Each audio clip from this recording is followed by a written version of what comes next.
8 جولائی 2025 کراچی کے علاقے ڈیفینس میں اتحاد ٹاؤن سے ایک فلیٹ سے پاکستانی ماڈل اور اداکارہ عمیرہ اصغر کی لاش مل جاتی ہے۔ لاش کیسے ملی؟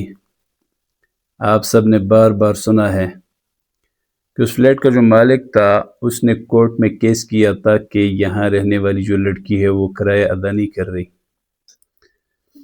عدالت نے بار بار سمن بھیجا اس کی طرف، وہ سمن اس کے دروازے پہ باہر لگتے رہے، لیکن کیسے وہ پڑھتی، کیسے دیکھتی، کیسے اس کو فالو کرتی؟ وہ تو بیچاری دنیا میں تھی نہیں۔ تو یک طرفہ فیصلہ کیا کورٹ نے کہ دروازے توڑ کے فلیٹ کو خالی کرا دیا جائے۔ جب عدالت کے اہلکار اور پولیس والے ایک ساتھ آ گئے، دروازے کو توڑا تو اندر ایک بھیانک منظر ان کا منتظر تھا۔ انہوں نے دیکھا کہ وہ جو لڑکی تھی وہ اوندے منہ زمین پہ پڑی ہے اور ہاتھ انہوں نے ایسے رکھے ہوئے ہیں، اور ابتدائی طور پہ تو یہ افواہ گردش کرنے لگی کہ 1 ماہ پہلے یہ فوت ہو چکی ہیں۔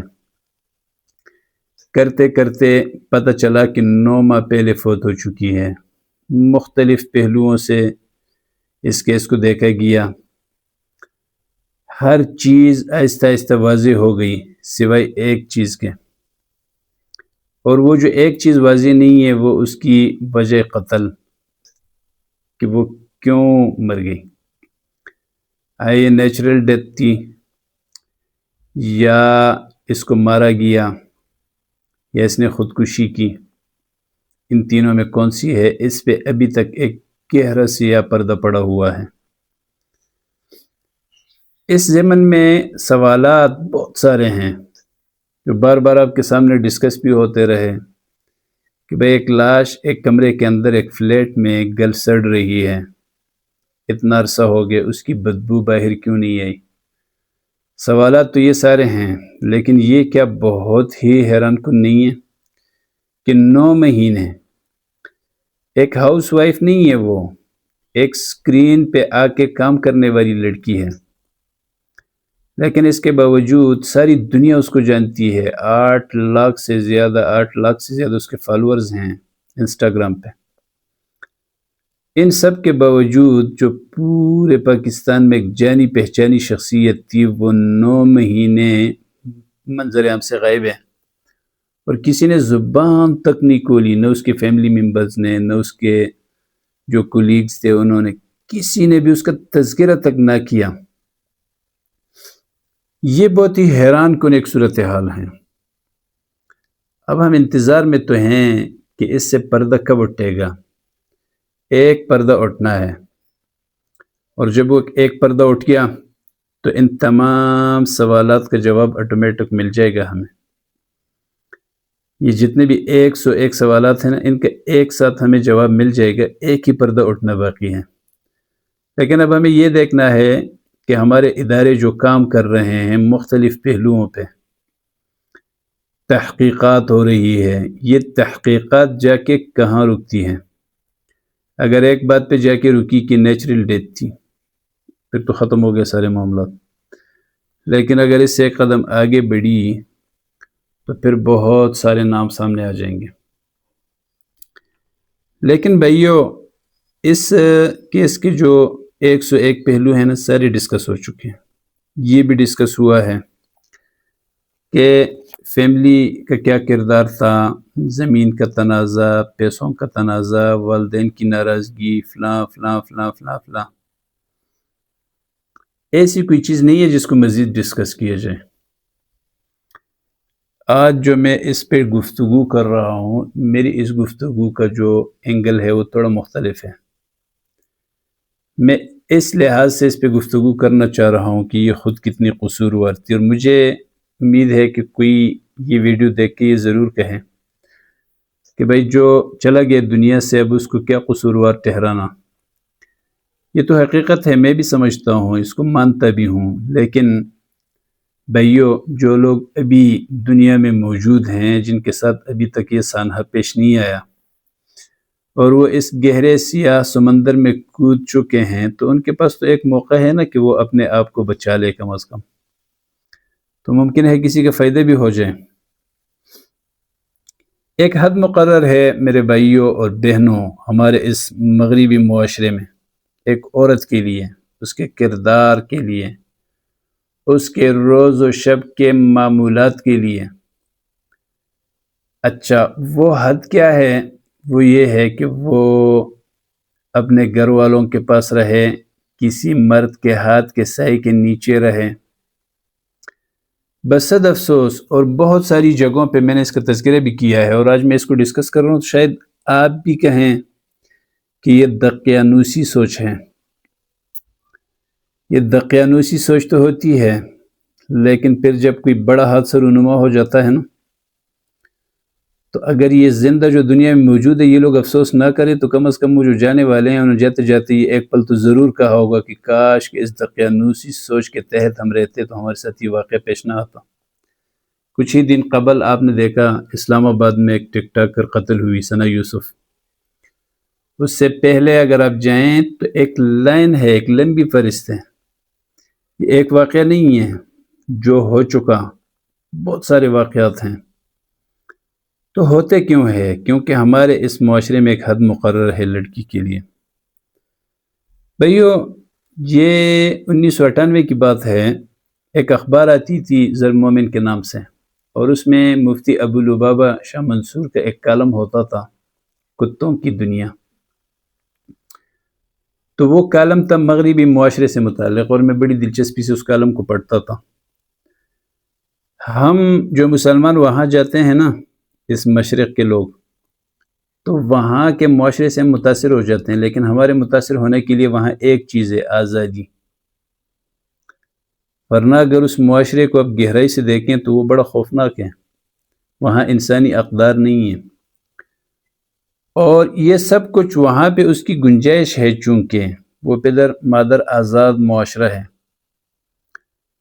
وہاں میں نے سنا ہے، اللہ بہتر جانتا ہے یہ حقیقت ہے یا نہیں، لیکن ولدیت میں ماں کا نام لکھا جاتا ہے، باپ کا نام نہیں لکھا جاتا۔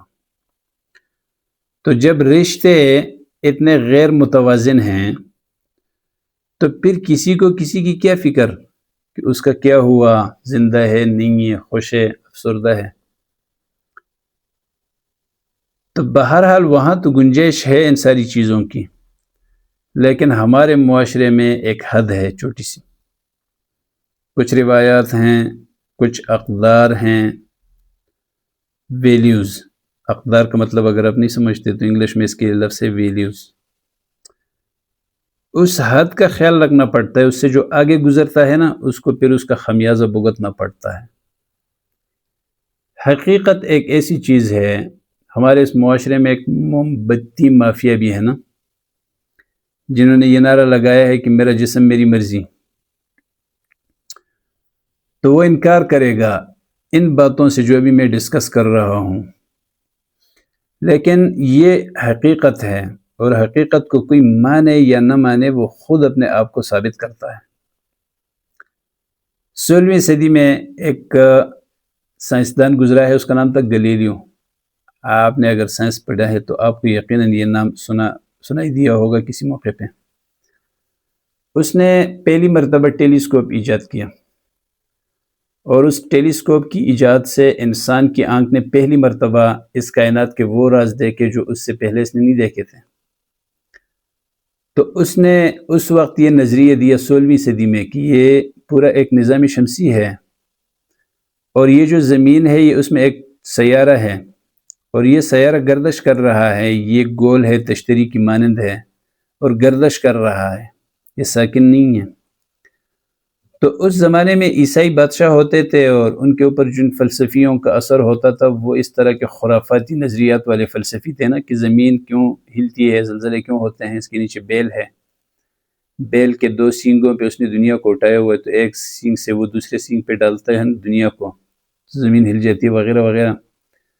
تو ان کے ان خرافاتی نظریات کو ٹیس پہنچی، کیونکہ یہ تو حقائق بتا رہا تھا، وہ جو چیزیں اپنی آنکھوں سے دیکھا تھا، اور وہ چیخ چیخ کے لوگوں کو کہتا ہوتا تھا کہ بھائی آؤ خود اس ٹیلیسکوپ کے نیچے بیٹھو، اور یہ جو میں کہہ رہا ہوں یہ اپنی آنکھوں سے دیکھو۔ لیکن لوگ کہتے تھے نہیں نہیں نہیں، اس کے نزدیک نہیں جانا ہے ورنہ گمراہ ہو جاتا ہے بندہ۔ تو بہرحال ان فلسفیوں نے بادشاہ سے کہا کہ آپ اس کو بلا کے دربار میں اپنے نظریے سے واپس کر دیں یا اس کو مار دیں۔ بادشاہ نے اس کو بلایا، بڑا ایک مجمع لگا ہوا تھا دربار میں۔ بادشاہ نے اس سے مطالبہ کیا کہ واپس ہو جاؤ اپنے نظریے سے یا میں تمہیں مارتا ہوں۔ اس نے کہا کیسے واپس ہو جاؤں؟ کہتے یہاں اعلان کر دو کہ دنیا گول نہیں ہے اور یہ گردش نہیں کر رہی۔ تو اس نے ایک اونچے جگہ پہ کھڑے ہو کے اعلان کیا کہ دنیا گول نہیں ہے۔ جب وہ محل کی سیڑھیوں پہ اتر رہا تھا تو کسی نے اس سے پوچھا کہ دیکھو اتنا بڑا کام کیا، اپنے اتنا زبردست نظریہ پیش کیا اور آپ موت سے ڈر کے گھبرا کے نظریے سے واپس ہو گئے۔ اس نے کہا کیسے؟ کہتے جو ابھی آپ نے اعلان کیا کہ دنیا گول نہیں ہے، اس نے اس کے کان کے نزدیک ہو کے کہا کہ دنیا ابھی بھی گول ہے، اسی طرح گول ہے۔ مطلب کہ یہ ایک حقیقت ہے کہ دنیا گول ہے، تو میرے دو الفاظ کہنے سے اس کی وہ گولائی ختم نہیں ہوگی، اس کا وہ حرکت، وہ جو حقائق ہیں وہ اپنی جگہ اسی طرح ہیں۔ میں نے دو الفاظ کہہ دیے تو کیا ہو گیا؟ میرے الفاظ کہنے سے حقیقت تو نہیں بدلتی۔ تو میں یہ کہنا چاہ رہا تھا کہ حقیقت حقیقت ہوتی ہے، وہ اپنے آپ کو خود منواتی ہیں۔ جو بھی اس کی موت کے اسباب ہیں، جو بھی وجوہات ہیں، سوالات جتنے ہیں ان میں کوئی ایک سوال کا جواب ملے گا، وجہ جو بھی ہو، لیکن اس بات سے انکار نہیں کیا جا سکتا میرے بھائیوں کہ موت کا تو وقت مقرر ہے، وہ تو ٹل نہیں سکتی تھی، لیکن کم از کم اتنا ہوتا کہ یہ حالات اس کے ساتھ نہ گزرتے جو گزر گئے۔ 9 مہینے ایک بندہ لاوارث پڑا ہوا ہے، اس کی زندگی ختم ہو چکی ہے، کیڑے مکوڑے اس کو کھا جاتے ہیں، اس کی جو لاش ہے وہ مکمل طور پہ ناقابل شناخت ہو جاتی ہے۔ تو یہ حالات تو نہ آتے نا۔ بنیادی جو اصل کردار تھا اس کی موت میں وہ اس چیز کا تھا کہ اس نے حد کراس کر دی تھی، اس کا نتیجہ ملا اس کو۔ تو یہ ہمارے مغربی مشرقی معاشرے سے بھی خلاف ہے جو یہ عمل ہے، اس طرح عورت کا خود سر ہونا، اپنی جسم اپنی مرضی کی سوچ لے لینا، لاوارث بن جانا۔ آپ نے یہ بھی سنا ہوگا کہ وہ بڑی دبنگ قسم کی عورت تھی اور غصے کی تیز تھی اور وہ ایک مردانہ عورت تھی، لیکن یہ ساری چیزیں کام نہیں آتی۔ پھر اس ہمارے معاشرے میں تو ایسے وحشی درندے موجود ہیں کہ وہ ایک لاوارث عورت کو زندہ کھا جاتے ہیں پروں سمیت۔ ان کا مقابلہ کون کر سکتا ہے؟ کیسے کر سکتا ہے؟ تو ہمارے یہ معاشرے بھی اس کے خلاف ہیں، اللہ اور اللہ کا رسول بھی اس کے خلاف ہیں۔ ایک مسلمان کے لیے ایک حد ہے، اس کو کراس نہیں کرنا۔ اس حد کو کراس کیا جائے گا تو یہ حالات پیش آئیں گے جو اس کے ساتھ پیش آئے، جو قندیل بلوچ کے ساتھ پیش آئے، جو کچھ عرصہ پہلے ایک اور جو معمر خاتون تھی کراچی میں، مجھے نام یاد نہیں آ رہا اس کا، لیکن اس کے ساتھ پیش آئے کہ کئی دن کے بعد اس کی لاش ملی اس کے فلیٹ سے۔ یہ جو ثنا یوسف کے ساتھ معاملہ پیش آئی، یہ حادثات تب پیش آتے ہیں جب اس حد کو کراس کر دیا جائے۔ تو بہرحال علامہ اقبال نے بھی اس موضوع پہ کچھ کہا ہے اور مجھے بہت پسند آیا۔ یہ اشعار تو میں نے بہت پہلے پڑھے تھے، لیکن آج جب یہ واقعہ پیش آیا تو مجھے اس کی اہمیت کا پتہ چلا۔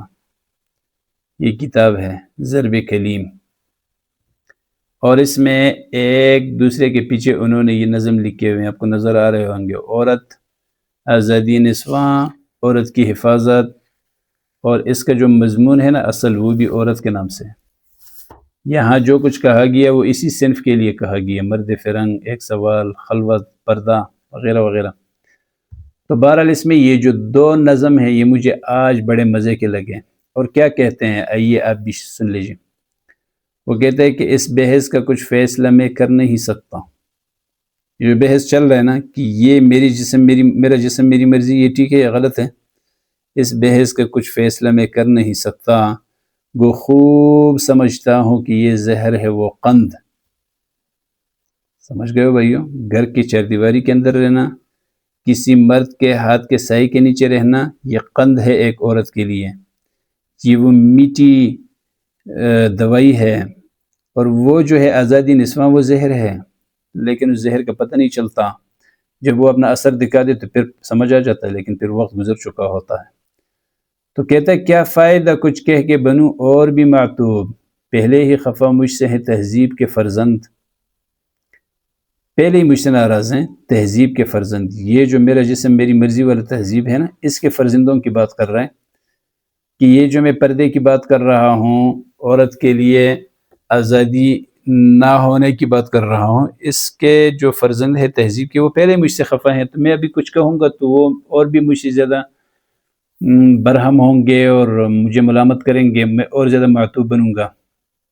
تو کہتے ہیں اس راز کو عورت کی بصیرت ہی کرے فاش، مجبور ہیں معذور ہیں مردان خیرت مند، اور کیا چیز ہے آرائش و قیمت میں زیادہ، آزادی نسواں کے زمرد کا گلو بند۔ گلو بند کہا جاتا ہے اس رومال کو یا جو گلے میں ڈالا جاتا ہے نا، خواتین پردے کے لیے استعمال کرتی ہیں، اس کو گلو بند کہا جاتا ہے۔ تو علامہ صاحب فرماتے ہیں کہ اب عورت کی بصیرت، اس کی سمجھداری، اس کی چالاکی، اس کی تعلیم یافتہ ہونا، یہ ساری چیزیں یہ فیصلہ خود کر لیں، کیونکہ جو عقل مند مرد ہے وہ تو بیچارے مجبور ہیں معذور ہیں، وہ تو اس میں کچھ نہیں کر سکتے ہیں۔ تو عورت یہ فیصلہ کر لے کہ اس کے آرائش سکون اور آرام کے لیے کیا چیز زیادہ ہے، آزادی نسواں میں زیادہ آرام اور سکون ہے ایک عورت کو، اور یہ زمرد کا گلو بند، گلے میں وہ والی چادر جو کہ زمرد کے خوبصورت اور قیمتی پتھروں سے جڑا ہوا ہو۔ تو یہ ایک دوسرے کو کہتے ہیں ایک زندہ حقیقت میرے سینے میں ہے مستور، یہ الگ نظم ہے پہلے والے سے الگ۔